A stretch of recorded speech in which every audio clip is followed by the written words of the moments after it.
Welcome back to our series, Crisis and Change, Conversations with Leaders. I'm Eric Nee from Stanford Social Innovation Review.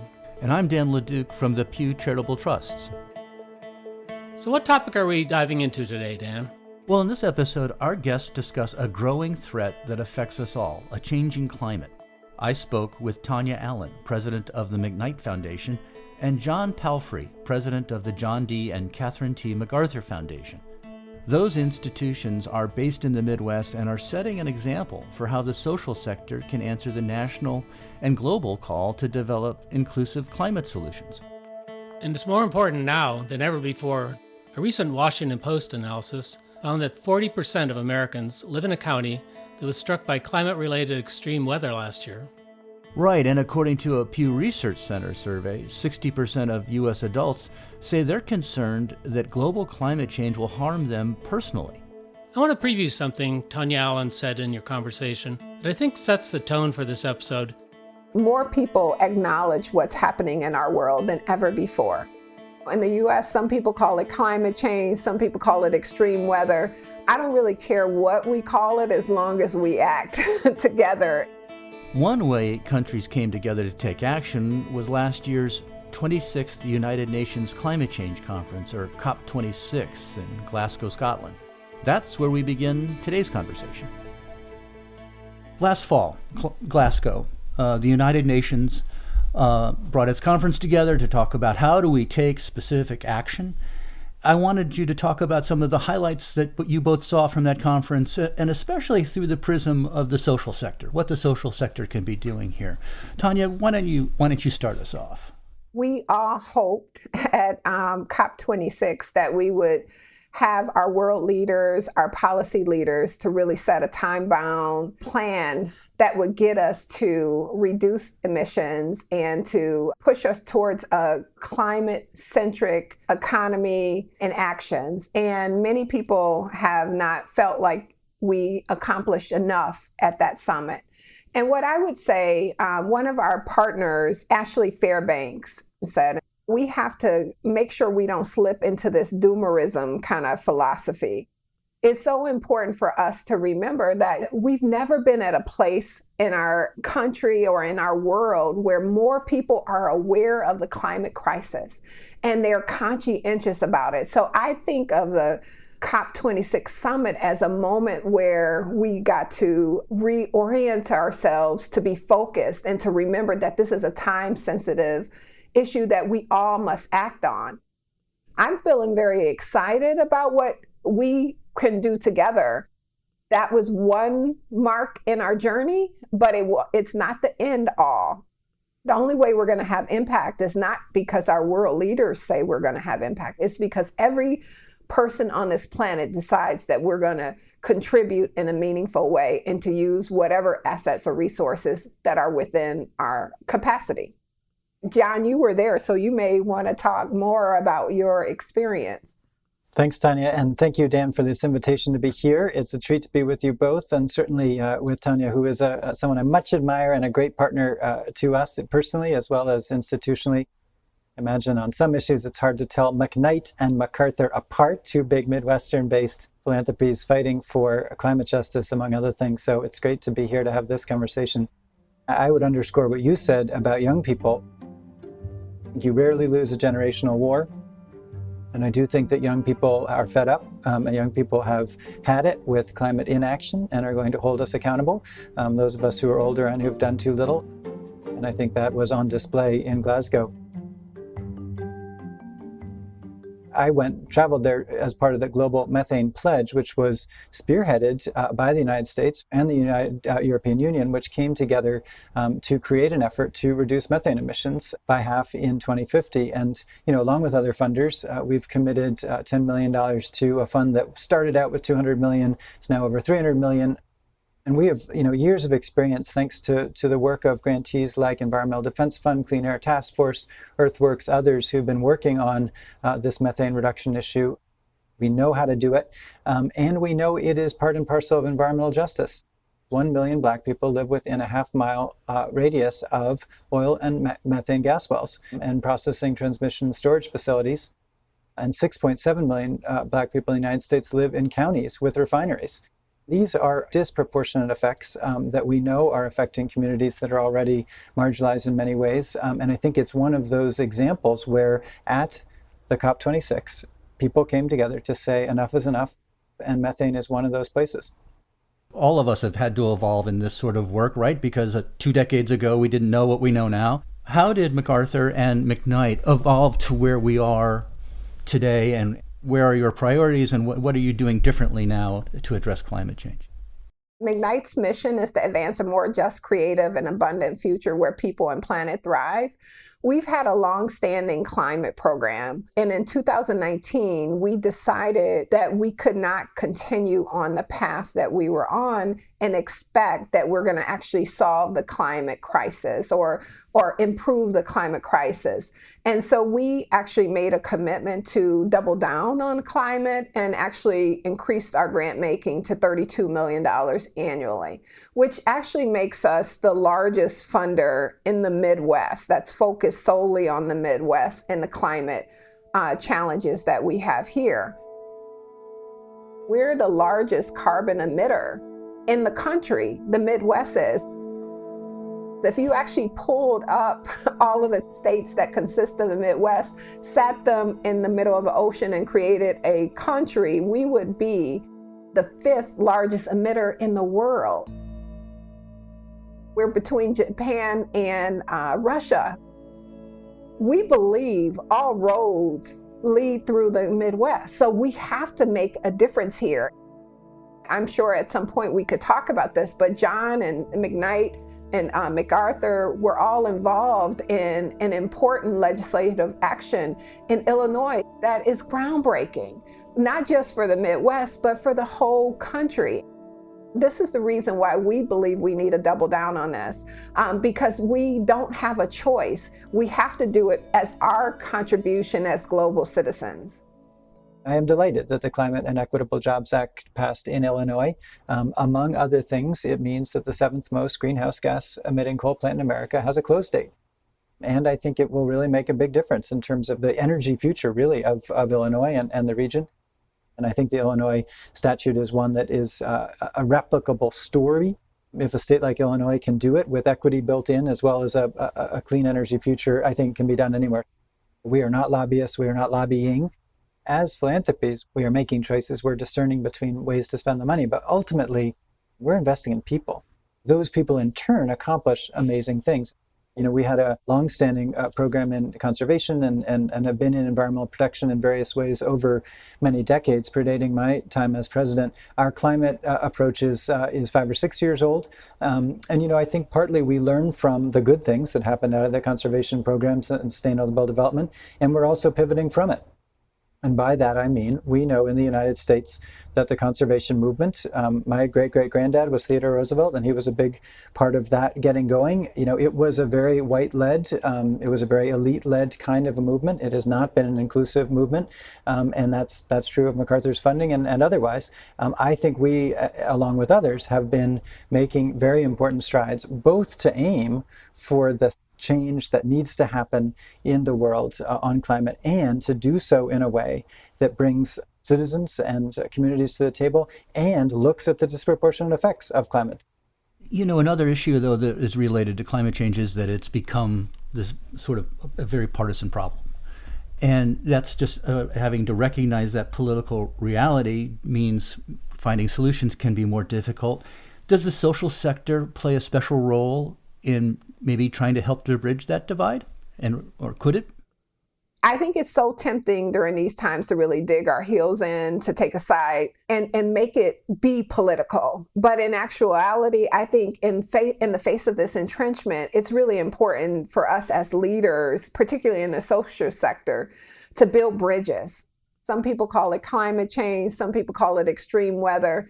I don't really care what we call it as long as we act together. And we got to make sure that we're really using bridging language, focusing on listening, focusing on hearing people's concerns and creating opportunities for people to address the things that they feel like they're going to lose as we begin to focus on, electrifying buildings and vehicles and transforming the energy system and figuring out how we improve the working lands. Like all of those things are really about their daily lives, and what people are worried about is that fear. So I often, when I'm thinking about bridging, I always try to use this frame of 70-20-10.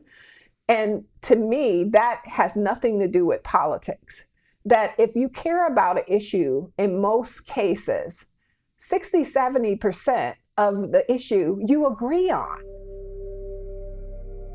Our challenge is that when we go through a political lens, we start with 10%, right? And that's the 10% we never agree on. And so what I would say is, how do we pull people together to begin talking about that 60-70%? And then let's figure out if we can negotiate another 20% so that we can get to 90 or up to 90. And let's avoid that 10% as best as we can if it's going to distract us or prevent us from being able to work together collaboratively.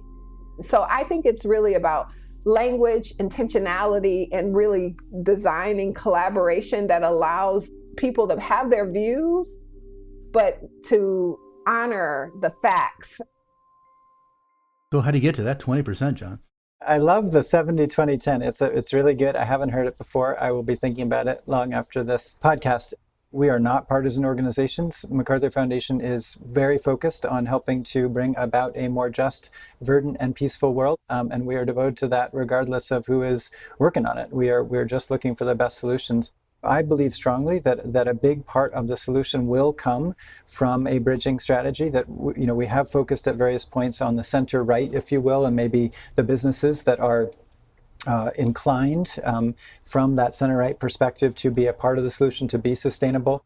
The other thing, though, that I think we have to note is there are those who have been on what we think of maybe as the traditional political left who have not been major climate contributors, and one is labor unions. In the history of environmental protection and certainly climate, many in labor unions have argued that workers in some of these unions will be left behind through some of these solutions. We need to change that. It is about finding that full coalition that's going to get this done in an urgent way. I think John's point is right. I think we have an opportunity to create so many champions for the climate movement, and they seem unlikely to us today. So in Minnesota, there's a community called Becker. In Becker, there was a energy plant that was closed down, which had the largest number of jobs in that community. That community was not very happy with the climate movement. However, we were able to support them along with the Initiative Foundation here in Minnesota. And what we found was that this community rallied together, looked across the country, developed a plan, retooled their economy. And so now they have more jobs and better jobs than they had before the energy plant closed. So now that they've gone through this transition, they're at our state capitol advocating that we create a climate economy transition commission because they know that communities will need this. It is really important for us to help find the people who are willing to change, give them the tools, and that's what's going to get us over the hump. That seems like an example of a place where the social sector has played a real role as a catalyst. Do you see other opportunities? Yeah, I definitely do. In that community, it was very much driven by local nonprofits and philanthropies that were working with government to figure out a new economic development strategy. There are lots of places like that all across the country. We can figure out where they are. We don't have to wait for a plant to close before we can actually go to them. And we should go there with respect, not with narratives about how bad these places are because they've made a living off of the energy sources that we have condoned for generations. My grandfather was a coal miner. And I often say, you can't tell me my grandfather, when he climbed into those mines, wasn't a hero for this country. We need to honor what was and create opportunity for a new. And we can do that respectfully. Both of your institutions have made strong public commitments to meet global and national climate goals. Can you take us through your different approaches? I think that the way to be a change maker is to look at all the assets that you have and what you can bring to bear. And for MacArthur, that means certainly our grants. It is our largest area of grant making. We have an impact investment allocation of $500 million, of which climate is a part. That is a hugely important part of what we do. But I think your question drives ultimately at our approach with our endowment itself. And for MacArthur, that's over $8 billion.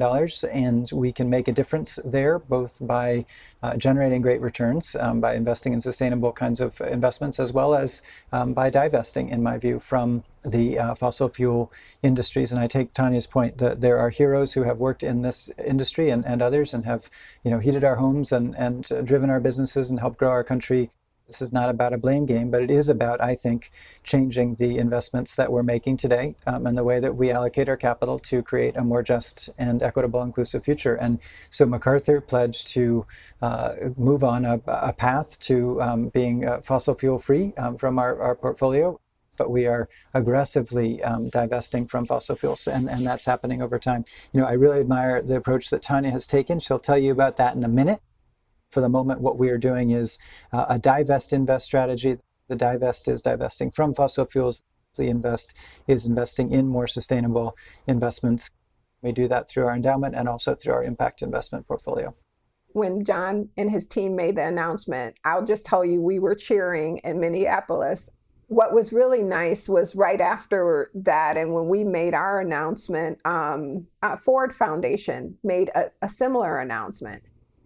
John knows this. I love this quote that I keep pulling from Darren Walker. Darren said, "What's the value in perpetuity if you do not have a planet?" And I think that is such a good framing thought and remark, and particularly for social sector leaders and all leaders. Like, how are we making our money go to work? As you know, foundations give away 5% of our assets in grants. We invest the other 95%. And here's the thing, is that if we don't thoughtfully invest that 95%, we get beat before we even make it to the office to make a grant. Because our dollars are undermining us every day. And so what we did in October, we made an announcement that we would achieve net zero greenhouse gas emissions across our $3 billion endowment by 2050 at the latest. And net zero is really a comprehensive approach. It is about both scouring every corner of our endowment for emissions, and we are focused on influencing others who are investing to divest. We, like MacArthur, we have about $500 million committed to public and private impact investments that provide ideas, technology, software, and services. And if we all do our part, I think we can make it through and create the kind of economy and world that we all desire and deserve. You're both relatively new in your current roles. Tonya, you're coming up on the 1-year mark. John, coming up on the 2-year mark. And so you're viewing these the climate change issue in a new way as well. Do you think the newness to your roles helps you have that perspective? Has the national conversation that clearly about race and diversity has changed over the last year or two played a role in all of that? Well, I definitely think the newness to the role, for me, what that has meant is as I'm learning and understanding the urgency, Dan, I feel like, what are we waiting on? We have to move.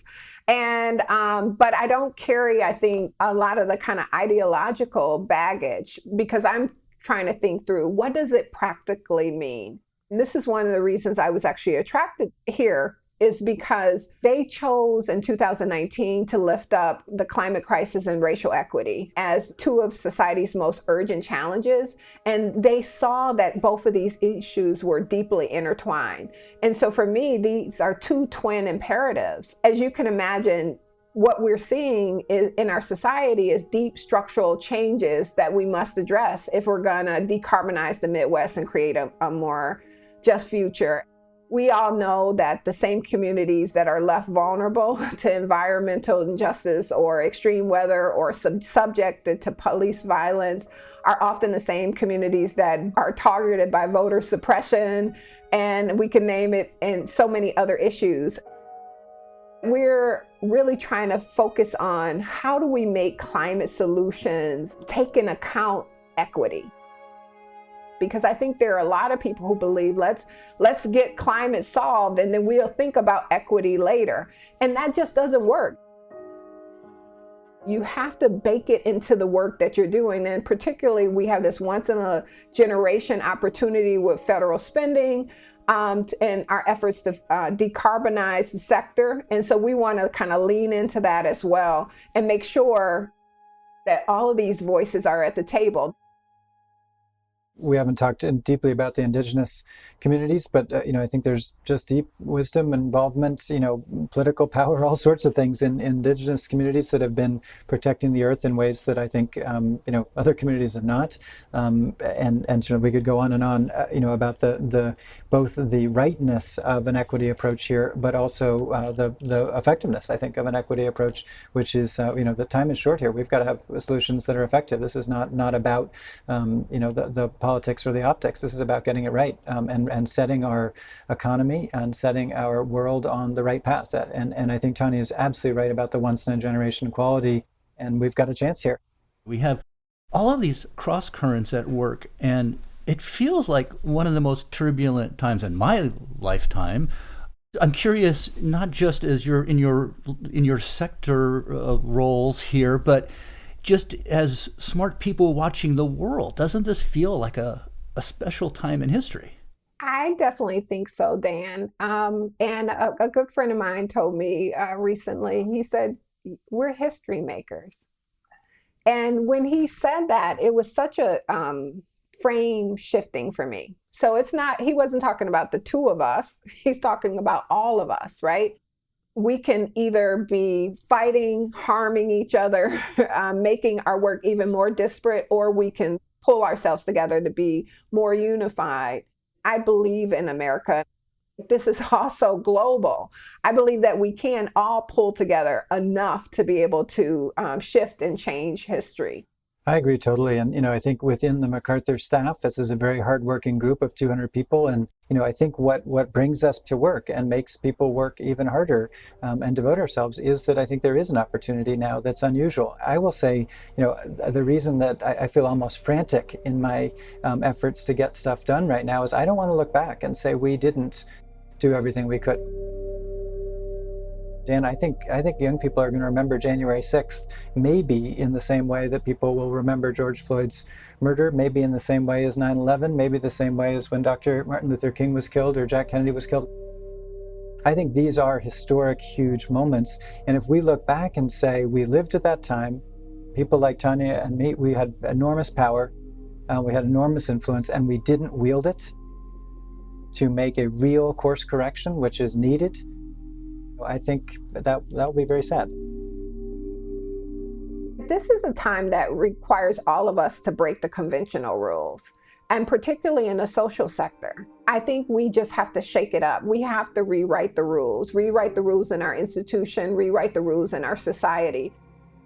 We got to build power, we got to share power, we got to wield it, and we definitely got to deploy it. And I think if we do that in this moment, then yes, I think we become the history makers that the generations that come after us deserve.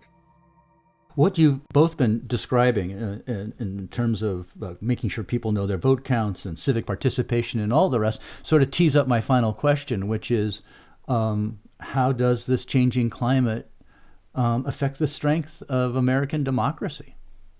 Well, Dan, I think they are absolutely intertwined. I think that the question of voting rights, I think the question of racial and ethnic justice, gender justice, other themes, environment, climate change, and, I think lots of questions of power are all connected. And I think it matters for climate. I think it matters for everything that we're doing. And, obviously we work in a nonpartisan way, but we do believe in participation. We do believe in a strong democracy and a resilient democracy, and one that can resolve a crisis like the climate crisis in a way that's equitable and inclusive for all people. Yeah, and I would agree with that, John. And I would also just say that we see, based on the US Census, that our country and our demographics are shifting. And so I think a strong multiracial democracy with broad participation is essential for our country, period. And it's also essential for these climate solutions. I believe that they're intertwined. I don't think we can separate them. Building the muscles we will need to solve this tough challenge is the same kind of muscle that we will need to solve every challenge that's going to face us, because this won't be our last. So if we can build this muscle, we can build engagement, build appreciation, build bridges to understand that there's a collective ambition that will also have a collective benefit. I think it will be all the good for our country.